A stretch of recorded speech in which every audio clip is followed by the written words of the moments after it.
tutti, bentornati sul mio canale, benvenuti in questo nuovo video. Allora, questo video è un video riassuntivo di recap sulle basi dell'NDE, sulla conoscenza della vita dopo la morte, in base a quanto ci è riportato dalle testimonianze di chi viene rianimato e anche oltre.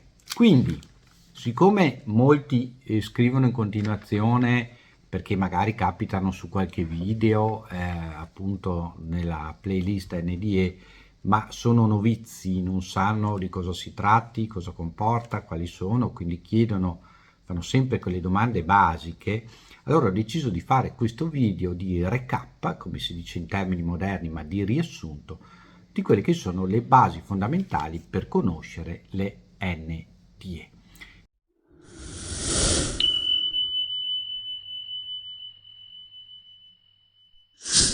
Il consiglio comunque che do a tutti, perché poi questo video lo utilizzerò come base, lo linkerò a chiunque faccia le domande basiche, che l'importante è andate sulla playlist NDE La vita dopo la morte e guardate i video dal primo all'ultimo. Allora avrete la maggior parte delle risposte alle domande che vi sarete fatti. Anche perché conoscere la vita dopo la morte, conoscere l'NDE non è un semplice domanda e risposta, ma è un percorso da fare, perché vi cambierà il vostro approccio alla vita, cambierà i vostri punti di vista. Quindi cominciamo. Cosa sono le NDE? Le NDE sono le Near Death Experience, cioè o experience, per dirla perfettamente all'inglese, sono le esperienze vicino alla morte. Questo è il nome che è stato dato negli anni 70 dai primi medici che hanno iniziato a studiare questo fenomeno, che sono nella persona di Raymond Moody Jr. e della dottoressa Elizabeth Kubler-Ross. Questi sono i due personaggi che inizialmente hanno iniziato a studiare le NDE. A studiare in tempi moderni le NDE già si conoscevano, già si sapeva di cosa si parlava, però nessuno aveva fatto un racconto che non fosse quello religioso, quello spirituale, ma un racconto che fosse quello medico o almeno statistico. Il primo libro che uscì sull'argomento è datato 1974 ed è esattamente La vita dopo la vita, pubblicato dal dottor Raymond Moody Jr. Per chi volesse lo trova ancora oggi in commercio ed è il primo libro secondo me da leggere sull'NDE, perché è il primo libro che è stato scritto nei tempi moderni ed ha una meraviglia di chi scopre questo fenomeno che può aiutare chiunque a entrare all'interno dell'NDE. Un altro libro che può essere introduttivo è La morte è di vitale importanza, appunto della dottoressa Kubler-Ross. Ad oggi sono stati fatti parecchi studi medici.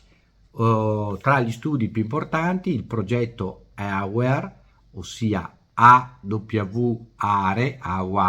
esattamente come ve lo dico, che sono stati fatti due studi dal dottor Sam Parnia, che è un cardiologo rianimatore inglese, un primario, un dottore molto quitato a livello internazionale, che ha fatto uno studio statistico e uno studio medico appunto sull'NDE con questi due progetti. Il progetto AWARE coinvolgeva 20 università e 20 ospedali, 10 nel vecchio mondo, cioè nell'Europa, e 10 nel nuovo mondo, negli Stati Uniti d'America.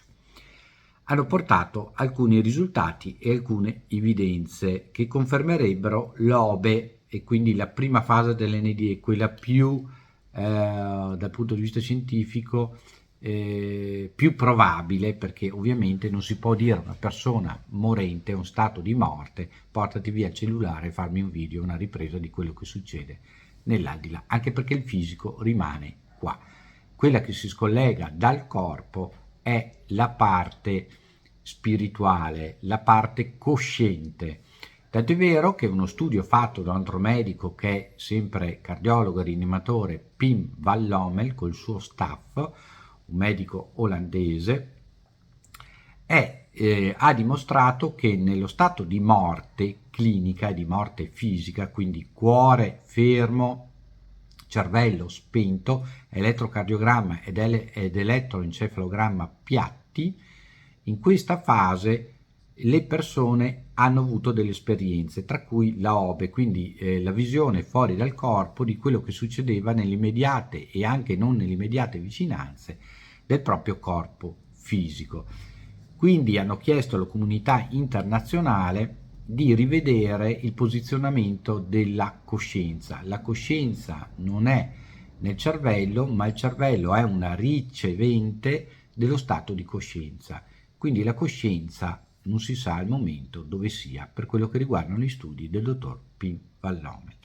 Ovviamente, a parte questi due medici illustri, sono parecchi gli studi che sono stati fatti, che però non hanno dato una conclusione definitiva e chiara, perché mancano gli strumenti di ricerca, mancano delle cose che ci possono dare conferma. L'OBE è stata in parte appurata, perché l'OBE è quell'esperienza che è la prima fase dell'NDE, che è quella di fuoriuscita dal corpo, per cui la persona in quel momento morta fisicamente proietta la sua coscienza, la sua anima, il suo spirito, chiamatelo come volete, al di fuori del corpo. Questo spirito e questa coscienza inizia a vedere quello che succede al di fuori del corpo. Quindi molti riportano esattamente quello che è successo al loro corpo, mentre c'era gente che li assistiva, che gli dava una mano. Molti riportano accadimenti che c'erano nei dintorni, magari si erano morti sul lettino operatorio, quello che stava succedendo all'esterno dell'ospedale, una manifestazione, una lite, una persona a cui sono cadute le chiavi, un tombino, quindi hanno riportato dove era il tombino, dove erano le chiavi, e di conseguenza poi, andando a recuperarle, è stato visto che così è stato. Allora, come faceva quella persona morta clinicamente sul lettino operatorio per 5 minuti, per 4 minuti, per quello che è stato il tempo in cui è rimasta morta, a sapere di quell'accadimento. Ma la cosa più straordinaria è che queste testimonianze sono state fatte da persone non vedenti dalla nascita. Quindi nel momento in cui noi fuoriusciamo dal corpo, in cui la nostra parte spirituale si stacca dal corpo, in quel momento perdiamo ogni tipo di handicap, diventiamo completamente efficienti. Quindi arriviamo alla forma che avremo una volta che ci staccheremo dal nostro corpo fisico. Si parla prettamente di due forme caratteristiche, anzi possiamo dire di tre.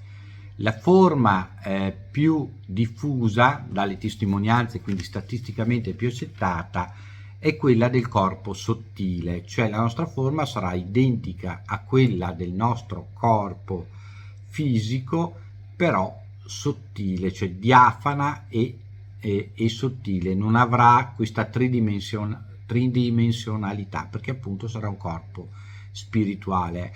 A volte ci sarà una forma diciamo così, come i fantasmini, come vedete nelle immagini, quindi senza gambe ma con le braccia. A volte non ci saranno le braccia o non avremo le mani, avremo solo dei peduncoli, perché potremmo assumere la forma che vorremmo.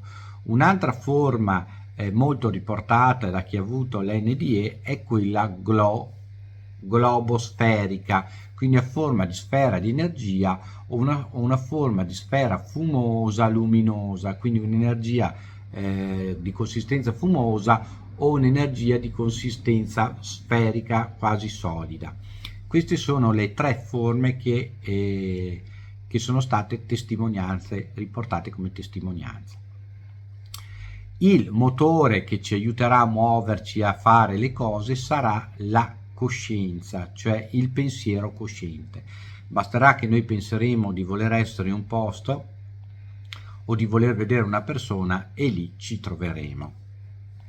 Seconda fase dell'NDE dopo l'OBE, quindi questa fase di corpo, di esternamento del corpo, di decorporazione, se volete chiamarla così, di OBE come viene chiamata. L'OBE vuol dire appunto out of body experience, cioè è esperienza fuori dal corpo.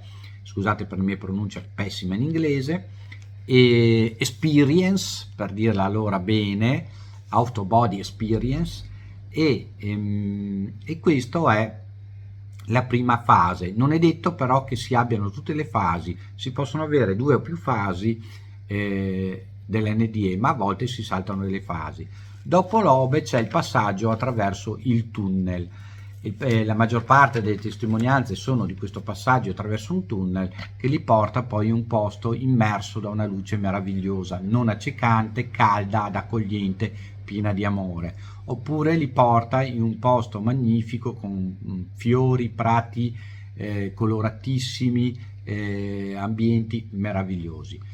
Non c'è solo il passaggio attraverso il tunnel, anche se è il passaggio che si ha per la maggior parte delle testimonianze, ma ci sono passaggi attraverso una valle, passaggi attraverso un fiume o passaggi salendo delle scale. Questi sono in effetti come testimonianze minoritarie. Quindi la seconda fase è il passaggio. La terza fase è essere appunto nell'ambiente di luce, questa luce amorevole che ci circonda, oppure questo luogo meraviglioso, prato fiorito, campo fiorito, collina fiorita. Di solito sono questi, questa è la terza fase, il raggiungimento quindi dell'entrata nell'aldilà. La quarta fase è la visione olografica a 360 gradi della nostra vita, della vita che si è avuto durante la vita terrena, appunto, e quindi un autogiudizio assieme a un essere di luce o alla luce che ci avvolge. Rivedremo la nostra vita e giudicheremo i nostri atti, sentiremo sia i nostri stati d'animo, le nostre gioie, i nostri dolori, ma anche quelle di tutti quelli che ci circondano durante gli accadimenti della nostra vita. Quindi proveremo, se avremo provocato dolore, proveremo il dolore della persona a cui abbiamo provocato dolore, se avremo provocato gioia, proveremo la gioia anche della persona a cui abbiamo provocato gioia. In base a tutta questa rivisitazione della vita ci autogiudicheremo se abbiamo fatto bene, abbiamo fatto così così, abbiamo fatto male, eccetera. Non ci sarà un giudizio definitivo, ma semplicemente una presa di coscienza di dove si può migliorare e di dove invece si deve lasciar perdere perché si è fatto male. A questo punto generalmente si viene rimandati indietro. La persona si sente riprecipitare indietro, passare attraverso il tunnel, la valle, il fiume, eccetera, e rientrare nel proprio corpo. E più delle volte questo rientro nel corpo è attraverso la testa. Si sente che si viene riassorbiti dal corpo entrando attraverso la testa. Poi c'è chi è andato oltre, ma noi ci fermiamo qua. Questa è la base dell'NDE. Una volta che la persona viene rianimata, riprende coscienza, racconterà, o a volte terrà per sé e solo qualche parente più stretto racconterà quello che gli è accaduto, l'esperienza che ha avuto. Tenete presente che l'esperienza viene interpretata poi dal cervello, quindi un'esperienza di cui noi non abbiamo paragoni nella vita sulla Terra viene interpretata dal nostro cervello. Qui entra in funzione il principio di assonanza, cioè il nostro cervello interpreta alcune esperienze di cui non c'è paragone attraverso esperienze che lui conosce, quindi a volte ci possono essere degli errori di interpretazione. Abbiamo parlato delle prove empiriche, cioè nello stato di Obe possiamo portare delle prove. Alcune di queste persone che hanno avuto l'NDE hanno portato delle premonizioni o precognizioni, chiamatele come volete. Altre persone hanno portato veramente anche delle conoscenze e quindi come prova che queste NDE sono vere e non sono false. Allora, l'NDE è stato appurato scientificamente dopo appunto gli studi medici, tra cui i 2 che vi ho citato, che non è dovuta all'anossia, quindi alla mancanza di ossigeno, non è dovuta a farmaci, a droghe, ad alcol, non è dovuta alle ghiandole come pineale, quindi alla DMT o a altre sostanze che il nostro corpo produce in caso di pericolo.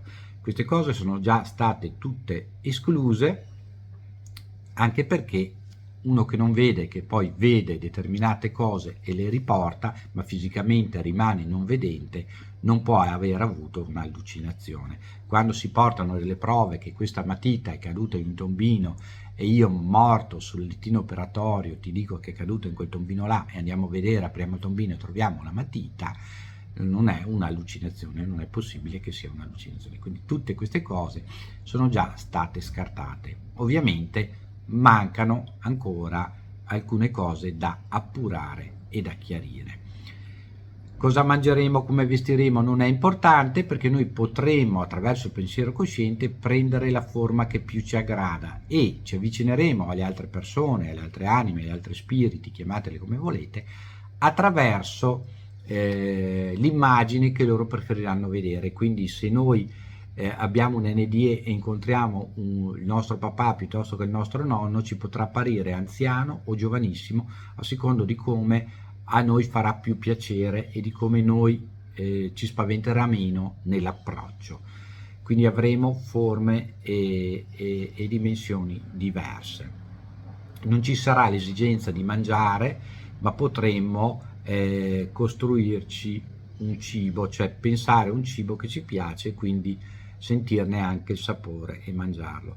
L'esperienza, quando noi vedremo un oggetto, ipotesi un fiore, non solo lo vedremo, ne percepiremo l'odore e anche il sapore, oltre che il colore e la sostanza. Avremo risposte immediate alle nostre domande e questo è un po' il quanto come base dell'NDE.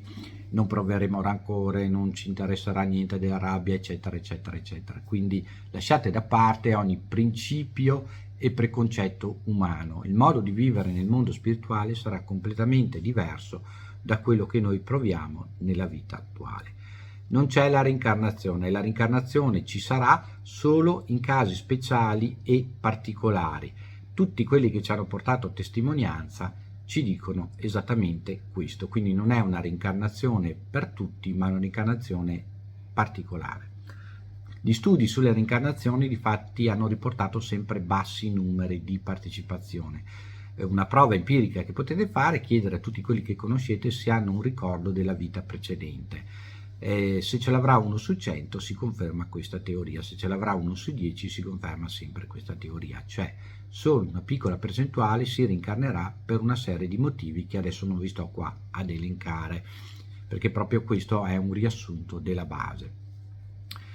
Un'altra cosa, gli animali. Gli animali è una controversia, in quanto solo pochi ci hanno riportato di vedere non animali in generale, ma animali domestici, e qualcuno i propri animali domestici. Ovviamente approfondiremo questo tema. Papa Benedetto XVI ci ha detto che rivedremo i nostri animali domestici riflessi nel volto di Dio. Questo forse vuol dire che attraverso appunto il nostro pensiero cosciente e la nostra spiritualità potremmo riavvicinare gli spiriti, le anime dei nostri animali, però al momento non c'è una prova definitiva di questo. Con questo spero di aver riassunto in maniera sintetica ma generale le basi dell'NDE, quindi cortesemente non fatemi sempre le stesse domande: se faremo sesso, se mangeremo, se non mangeremo, se saremo arrabbiati, se non saremo arrabbiati e cosa faremo. Tutto il resto, per saperlo, seguite la playlist NDE La vita dopo la morte sul canale YouTube Ermanno Azzolini e fate tutto un percorso per cui avrete molte altre risposte oltre a queste e avrete un'idea generale di cosa è l'NDE, di quello che al momento noi sappiamo sull'NDE. Vi ringrazio di aver ascoltato questo video, ci vediamo a un prossimo video, vi ricordo di iscrivervi al canale, mettere un bel like, perché questi sono motori per i nostri canali. Nel link in descrizione troverete anche il mio secondo canale, il canale del vlog, iscrivetevi anche a quello e mettete un link. È gratuito, non vi costa niente, potete anche dimenticarvene, ma sono un grande supporto per i nostri canali. Vi ringrazio a tutti per l'ascolto e la visione, ci vediamo al prossimo video, ciao a tutti da Ermanno, ciao!